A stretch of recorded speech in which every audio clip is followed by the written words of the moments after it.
तो बात ये है कि ये 15 प्रो अकाउंट का मेरा उसके बारे में मैं शेयर करूँगा कि मैंने क्या क्या गलती की और उसके बारे में मैं सब कुछ जानकारी देने वाला हूँ A to Z। तो आई होप आप वीडियो को बने रहोगे। तो मैंने अकाउंट परचेस किया था, तो देख सकते हो मैंने अकाउंट फिल कर दिया है।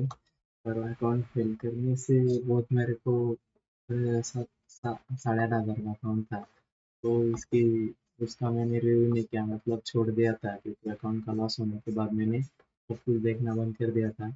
और क्या लॉस किया, क्या गलती की मैंने, उसके बारे में मैंने देखा ही नहीं, छोड़ दिया डायरेक्ट अकाउंट। तो इतना सारा लॉस हुआ है, मतलब मैंने क्या किया यहाँ पे गलती देखो। लॉट साइज 0.01, 0.01, 0.005, 0.1, 0.05, 0.01, तो यहाँ पे सबसे ज़्यादा लॉट साइज मार दिया। ये होता कितना है 0.50। ये लॉट साइज थी मेरी। इसे लॉट साइज में क्या मैं प्रॉफिट करने वाला हूँ। ये सबसे ज़्यादा मेरा लॉट साइज किया, इसी गलती। ज़्यादा रिस्क, ज़्यादा कॉन्फिडेंस। सबसे मेन बात क्या है, मेरे पास है ना पैसे आए। पैसे आने के बाद मेरे को, मैं हवा में था। ऑफलाइन में इनकम मैंने ऑफलाइन मेरी इनकम आ रही थी, तो आने के बाद मैं अकाउंट ले लिया। और लेने के बाद पैसे आ रहे थे तो रैंडम यहाँ पे ट्रेडिंग हो जा रही थी, क्योंकि एक एक रुपए की मेरे को वैल्यू की कीमत है ना, समझ में नहीं आ रही थी। पैसे आ रहे थे, मैं यहाँ पे लगा रहा था। बट जहाँ जब मेरे अकाउंट ब्रीच हो गए, जब पैसे खत्म हो गए, तब मेरे को उस पैसे की एक एक रुपए की वैल्यू समझ में आई। वो अकाउंट में मैंने क्या गलती की, अभी मेरे को देखना चाहिए कि इन डिप मैंने वीडियो में बनाना चाहिए कि मैंने गलतियाँ क्या है, गलती से सीखते। तो आई होप वीडियो बने रहोगे। तो ये देखो मैंने टोटल इसमें कितने ट्रेड लगाए, 100 के आसपास ट्रेड लगाए। तो उस ट्रेड की मतलब हिस्ट्री है, हमारे पास डाटा है। तो हम इस गलती से सीखेंगे और दोबारा नहीं करेंगे। तो बात शुरू होती है 5 नवंबर से, हमारी कहानी चालू होती है। तो उस कहानी में हमारा हाथ देता है 5 नवंबर। तो भी देता है, उसमें हमारा गाड़ी भी थी एक्सवीज, मतलब गोल्ड। गोल्ड में हम कर रहे थे सेलिंग, वो भी 0.1 लॉट से। तो यहाँ पे हमारा $31 का लॉस हुआ था। उसके बाद $6 का प्रॉफिट। बट यहाँ पे मेरा कंसिस्टेंसी एक थी, 0.1 में कर रहा था। 0.0.0.1, 0.1, 0.1 मेरा यहाँ पे ठीक ठाक चल रहा था।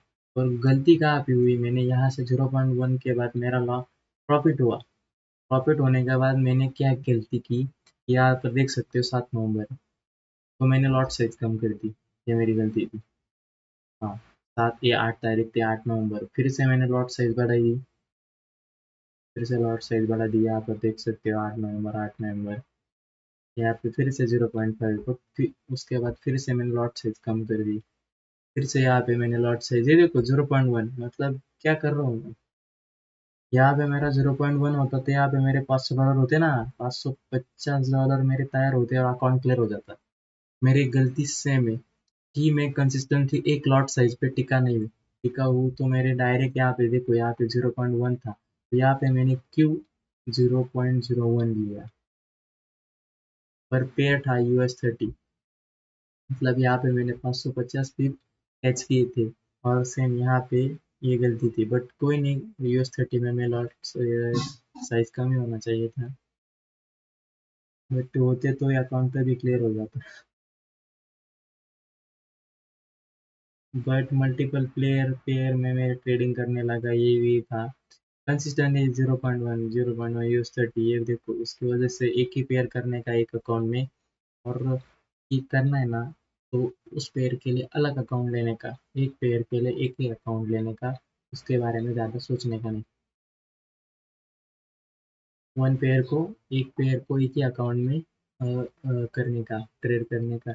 हम मिस्टेक नोट डाउन करते हैं, तो यहाँ पे हम एक हमारा माइक्रोसॉफ्ट वर्ड का एक पेज ओपन करते हैं। यहाँ पे हमारा फंडर प्रो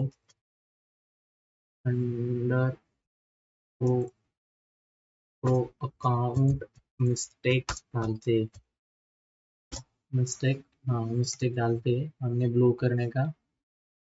इसमें मेरी गलती क्या क्या थी, तो इसमें हम हमारी गलतियाँ लिखेंगे।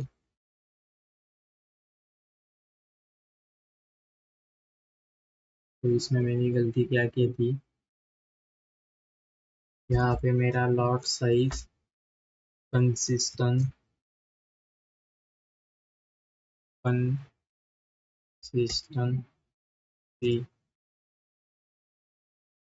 कंसिस्टेंसी होनी चाहिए थी, कंसिस्टेंसी कंसिस्टेंसी होनी चाहिए ये थी।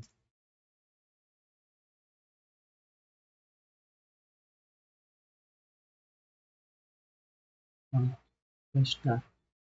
उसके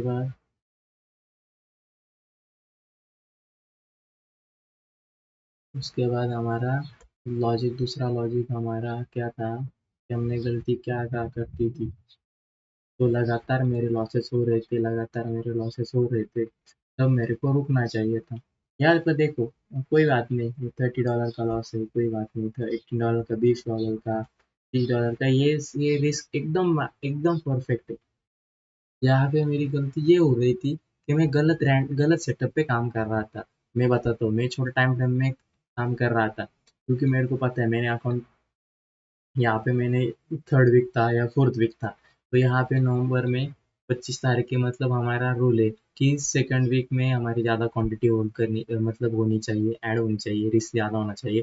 फर्स्ट वीक फर्स्ट वीक और फर्स्ट वीक, थर्ड वीक और फोर्थ वीक में हमारी रिस्क कम होनी चाहिए, 0.5% रिस्क होनी चाहिए पूरे ए वीक की, और सेकंड वीक में हमारा 1 से 2% रिस्क होना चाहिए।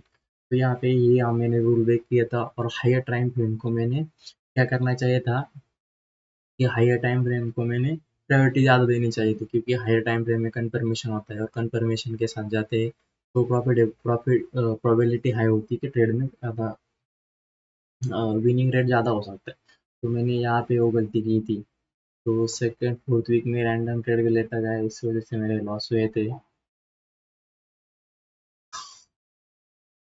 और आई होप, मेरे को लगता है कि अकाउंट ब्लो तो नवंबर, हाँ, फिफ्थ, हाँ, फोर्थ वीक में ही मेरा अकाउंट ब्लो हुआ है। हाँ, ये देखो, फोर्थ वीक में अकाउंट ब्लो हुआ है मेरा, नवंबर। हाँ, ये देखो, लास्ट डेट है यहाँ पे, आपको दिख नहीं होगा। हाँ, ये देखो, यहाँ पे लास्ट डेट है 11/17, म्हणजे 11वा महिना 27 तारीख 2024, या तारखेला अकाउंट उडाला आहे. कार्यक्रम केला अकाउंट का, उस दिन मैंने अकाउंट का लगा दिए बात, मतलब यहाँ पे उस दिन मेरी गलती हो रही थी। 27 तारीख, हाँ, 27 तारीख को मैंने गलतियाँ करना स्टार्ट किया था, ये देखो। मतलब मेरा ट्रेड में क्या बोलते, लॉस होने के बाद में रुकना चाहिए था। यहाँ पे देखो, 26 तारीख, यहाँ पे 27, 27, 28, मतलब मेरा लॉस हुआ है ना, तो रुकना चाहिए था मेरे को, मैं रुका नहीं, फिर से ट्रेड ले रहा हूँ। तो देखो, टाइमिंग भी है, रुकना चाहिए था, दूसरे दिन के लिए कुछ रखना चाहिए था, बट ये डेली पे था, तो हाई क्वालिटी सेटअप पे जाना चाहिए था। ये भी गलती थी, और मैक्सिमम लॉट साइज का ही चक्कर था मेरा। लॉट साइज, एक तो एक्चुअली मेरा लॉस हो रहा था इतना, ही देखो ना, एक लॉस हुआ, 2 हुआ, 3 हुआ, 4 हुआ, 5 हुआ और 6 हुआ, 6 लॉस थे मेरे। और लॉट साइज कितना था, 0.1, मतलब ये लॉट साइज भी ज्यादा है और लॉस भी हो रहा है। सही। तो अकाउंट साइज मेरे को कम करना चाहिए था ना, ये मेरे को समझ में, मतलब लॉस हो रहा है तो क्यों हो रहा है, वो उसको आइडेंटिफाई मेरे को करना चाहिए था उस टाइम, बट मैंने किया नहीं। तो वो मेरी सबसे बड़ी मिस्टेक थी। मेरा लॉस हो रहा है ना, तो मेरे को 0.05 किया होता, और मेरे को 20 ट्रेड और करने को मिलते, या 10 ट्रेड तो मिलते। ऐसा रिस्क मैनेजमेंट का मतलब लॉट साइज मैंने मैनेज कर ली होती, तो मेरे को एड ऑन डेज मिलते और थोड़ा ज़्यादा मिलता। तो उसके ये गलती थी, बस। इस अकाउंट का मेरे को यही लगता है, यही मेरा रीज़न होता, और यही रीज़न होगा, क्योंकि मैं सेटअप के ऊपर काम नहीं कर रहा था, रैंडम ट्रेड ले रहा था, और रिवेंज ट्रेड के बाद, मतलब लॉस होने के बाद फिर से रिपीट ट्रेड ले रहा था, तो मेरे को वहाँ पे रुकना चाहिए था। मैं ट्रेड लॉजिक, मतलब सेटअप A+ लेना चाहिए था, मेरे को ये लगता है कि सेटअप के ऊपर मेरे को ध्यान दिया होता, तो मेरा अकाउंट पास हो गया था। फिर मेरी यही गलती थी। अकाउंट का कोई प्रॉब्लम नहीं, बट गलती यही थी कि प्रॉफिट में जाने जा रहा था तो मेरे को देखो 16 प्लस गया था, बट फिर से रिटर्न क्यों आया? यही ना, कंसिस्टेंसी इम्पोर्टेंट है। ये देखो थर्ड वीक है, यहाँ पे 11/21, मतलब थर्ड वीक, सेकंड वीक खत्म हुआ है। मेरा ये प्रॉफिट जो हुआ है ना, ये सेकंड वीक हुआ है, मतलब आफ्टर एनएपी मैंने सेटअप पकड़ा था इसमें। मेरे को लगता है कि स्कैल्पिंग करके पकड़ा था, बट मेरा ये थर्ड सेकंड वीक में प्रॉफिट हुआ, बट थर्ड वीक में और फोर्थ वीक में अकाउंट ही चला गया। तो यही होता है कि रिस्क ले रहे थे हम, तो ऊपर ऊपर ऊपर जा रहे थे, बट डायरेक्ट नीचे क्यों आए? डायरेक्ट यहाँ से हम नीचे आने का रीजन यही था, इधर से थर्ड वीक चालू हुआ और फोर्थ वीक में क्या होता है, मैनिपुलेशन होता है। हाँ, मतलब मार्केट ने इस टाइम मार्केट ने लिक्विडिटी हंट की, लिक्विडिटी जोन होकर लिक्विडिटी मेरे को पता चला, तो यहाँ से मैंने सेटअप पकड़ा, ऊपर गया। बट थर्ड वीक और फोर्थ वीक में वो वसूल भी करता है, तो रुक के मतलब मिलता है सेटअप, बट रुकना कहाँ चाहिए कि सेकंड वीक में क्वांटिटी होल्ड कर स्विंग सेटअप पे ऊपर ध्यान देने का, और थर्ड और फोर्थ और फर्स्ट वीक में स्कैल्पिंग 70 पिप 60 पिप में निकल जाने का, ज्यादा लोड नहीं लेने का। हाँ ये था। सेकंड वीक में होल्डिंग करनी है, 400 500 600 पिप के लिए ध्यान देने का, निकल जाने का। उसके बाद थर्ड और फोर्थ वीक में 70 80 पिप में निकल जाने का। हाँ, और फर्स्ट वीक में भी 70 80 या 60 पिप में निकल जाने का। ये था मेरा अ, इस अकाउंट का जनरलाइजिंग, जो भी मैंने सीखा है उस अकाउंट का पूरा मैंने मिला जुला कर इसमें वीडियो में डाला है। तो आई होप मेरे को ये वीडियो काम आएगा आगे जाके इन डेप्थ रिव्यू के लिए।